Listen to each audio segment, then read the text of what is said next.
preseason officially ending tonight. We've got a difficult weekend with some roster decisions, but also an exciting time to know that you know, the group of men that are going to make up this 2017 Falcons team is going to be one of competitive guys, tough guys, filled with resiliency, and guys who are ready to push it to the limit, see how far they can take it. So we're excited. We're disappointed with the results at the end of some of the preseason games, but we're very excited for our team and very excited for, you know, everything that's going on in our city, including the stadium, which after the second time in it, you see even more. So we're very excited with that. I'm glad to open up to your questions regarding the game. Coach, how did Matt Sims manage the game for you at quarterback? You know, we were excited about the half, and we thought maybe we'd have a shot. That was one we've really spent a lot of time on some situational football. So that was one for him.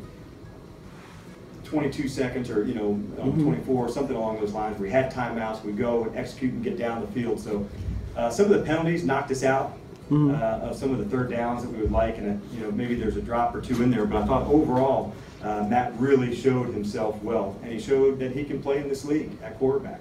And it's not just tonight, he's shown that in practice and the way he's demonstrated that you know, all through the spring. So I thought him in particular tonight you know, was somebody that really understood, you know, leading the whole group and getting calls and battling like he does.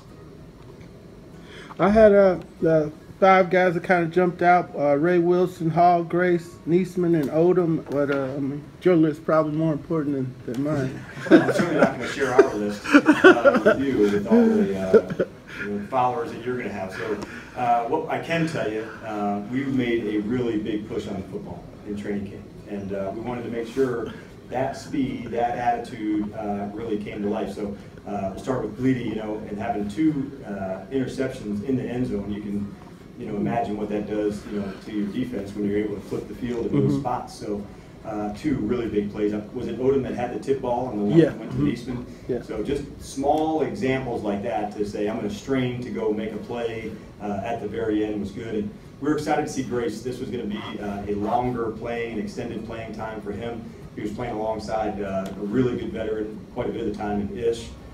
So we were encouraged to see the speed that he could play with. Our linebackers can run, and that's from top to bottom.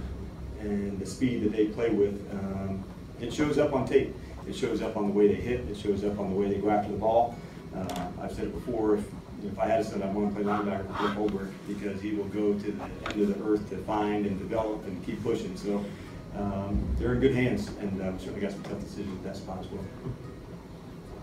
How do Schweitzer and Garland look, and where does that competition stand?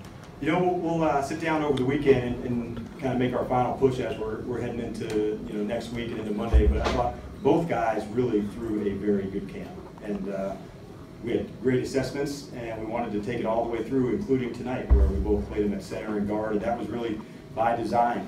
And as we head into next week, you know, we pretty much have our decision down, and you could see both of them playing. That's you know, how close this was. So we're excited. We're very fortunate that we've got 2 guys of that caliber that can play all 3 inside spots. That's pretty rare in our league to have men like that can play both center, guard, right side, left side.